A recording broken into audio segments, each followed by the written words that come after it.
Salam. Vous allez voir, de rares séquences sous-marines, filmées par le célèbre explorateur, Michael Degree, dans les profondeurs des eaux du golfe du Mexique. Comme vous pouvez le voir, c'est une deuxième mer sous l'océan. Les eaux claires de l'océan ne se mélangent pas avec celles du bas, qui paraissent plus noires. Ce sont deux mers superposées, qui ne se mélangent pas.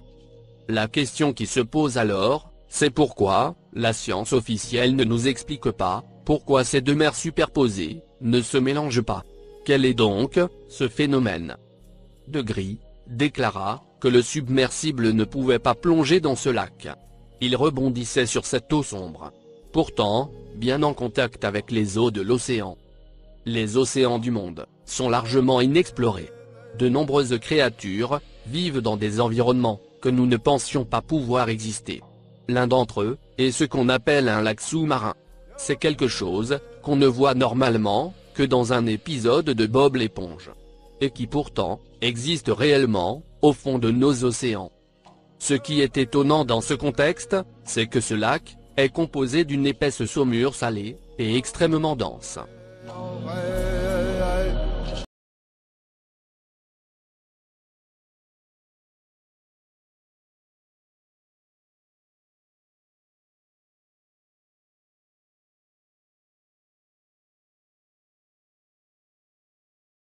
L'anguille que vous voyez est en train de nager dans les eaux du dessus.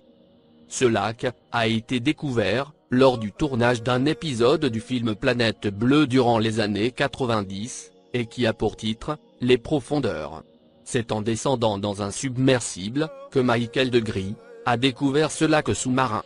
Dans une interview, Degree dit qu'à première vue il n'y avait rien d'intéressant à voir. Quand soudain, il découvre ce lac étonnant. Sous les eaux de l'océan. Il dit n'avoir jamais vu pareille chose. Comment est-ce possible? Deux mers superposées qui ne se mélangent pas. Incroyable. Il dit avec étonnement, attendez une minute. C'est quoi ça? Mais ne suis-je pas déjà sous l'eau? La pensée qu'un tel lac avec des bords sous-marins puisse exister est remarquable. Surtout en sachant qu'il crée son propre écosystème autour de ses rives. Toutefois, en raison du danger mortel, à cause de l'hypersalinité, il n'y a que les bactéries et autres micro-organismes qui sont capables de vivre dans ce lac sous-marin. Et surtout, cette vaste étendue de mollusques et crustacés. Degree disait que c'était fantastique ce qu'il voyait là. Il voulait savoir ce qu'il y avait dans ce lac. Lui et son équipe à bord du submersible ont essayé de pénétrer dans les eaux de ce lac. Mais l'incroyable densité de l'eau du lac a littéralement fait rebondir le submersible. Il leur était impossible de pénétrer dans cette eau sombre. Le submersible a juste rebondi et provoqué des ondulations à la surface du lac en essayant de plonger dans cette mer mystérieuse. Ce lac sous-marin doit avoir son importance. Malgré son environnement hostile à certains êtres vivants, il sert de sanctuaire à d'autres. Donc pensez-y de cette façon. Les animaux sur Terre sont toujours à la recherche de sources, de nourriture et d'eau. C'est comme trouver un lac dans le désert, ou une oasis. C'est absolument incroyable de voir la vaste gamme de nouvelles espèces, et de l'environnement, qui entoure ce lac sous-marin.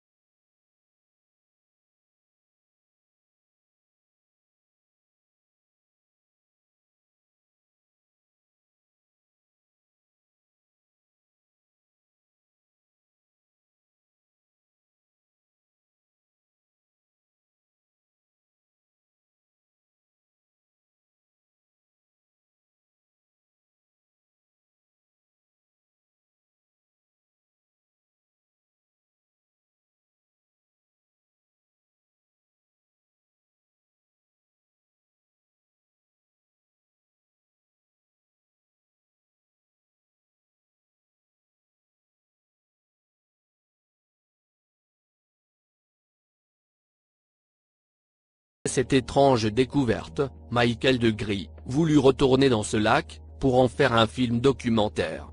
Mais le célèbre cinéaste n'en eut jamais l'occasion. Il mourut, un samedi 4 février 2012, à l'âge de 60 ans. Dans un accident d'hélicoptère. qui a pris feu, peu après avoir décollé d'un aéroport en Australie.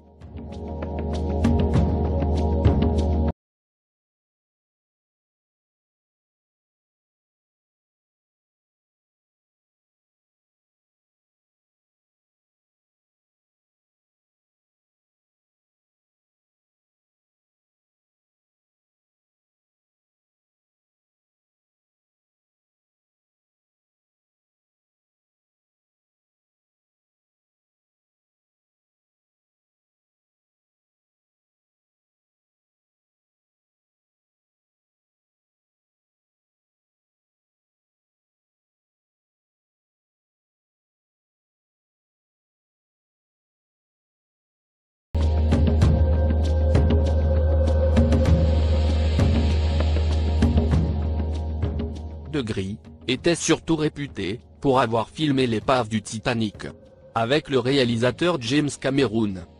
L'hélicoptère était piloté par un ami à lui, qui a pour nom Andrew White.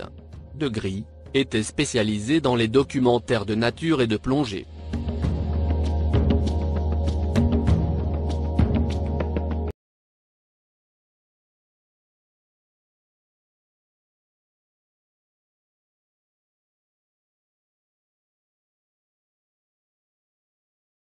L'hélicoptère a explosé presque immédiatement, après le décollage. C'est comme s'il y avait une bombe à retardement collée à l'appareil. Cameron a publié une déclaration dans laquelle il dit « Michael et Andrew étaient comme une famille pour moi.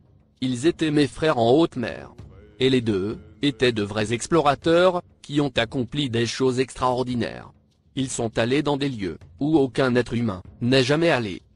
Ils étaient des conteurs passionnés, dans l'humour, l'empathie, l'optimisme et le courage. Leur décès est une énorme perte pour le monde de l'exploration sous-marine et le cinéma. La vie de Gris a été marquée par des exploits défiant la mort. Il a survécu à une attaque de requins quasi fatale. Il a piloté les deltaplanes, volé dans des ballons à air chaud, il s'est rendu dans les profondeurs de l'océan, et a plongé sous les glaces polaires. Il n'est pas exagéré de dire que De Gris était l'un des meilleurs chefs plongeurs sous l'eau. Il est certainement considéré comme l'un des meilleurs. Le travail pour lui a toujours été une aventure, a déclaré le président de la chaîne de l'océan, en collaboration de longue date avec De Gris. Il est ému par un profond amour et affection pour le monde naturel. Il était déterminé à partager son appréciation de la nature, en particulier ce qui se passe dans les océans. Il était comme un jeune garçon, qui découvre quelque chose pour la première fois, à chaque fois qu'il retourne dans l'eau. Disait le président de la chaîne. De Gris disait que son plus grand rêve est de posséder un sous-marin, capable de descendre à 10 000 pieds. Il comptait retourner au golfe du Mexique, afin de réaliser un film documentaire sur les étranges lacs sous les océans. Mais sa mort subite, qui s'est déroulée d'une manière étrange et louche, l'en a empêché. On pourrait dire qu'il a plutôt été liquidé. Pour ne plus parler de ces étranges mers, qui existent sous les océans. Ce qui est encore plus étrange, c'est le silence des médias. Rien ou presque, n'a été dit à propos de sa mort. Et surtout de sa découverte, au golfe du Mexique. C'est comme si, on voulait vite, faire oublier l'existence de cet explorateur, hors du commun. Bizarre. Ça nous rappelle ces archéologues, qui nous ont caché beaucoup de choses étranges, sur les fossiles qu'ils ont découverts, au long de ces dernières décennies. Donc voici des témoignages, de quelques scientifiques de l'archéologie interdite.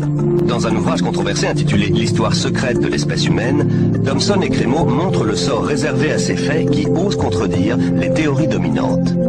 Au cours des 150 dernières années, les archéologues et anthropologues ont littéralement caché autant de faits qu'ils en ont mis à jour.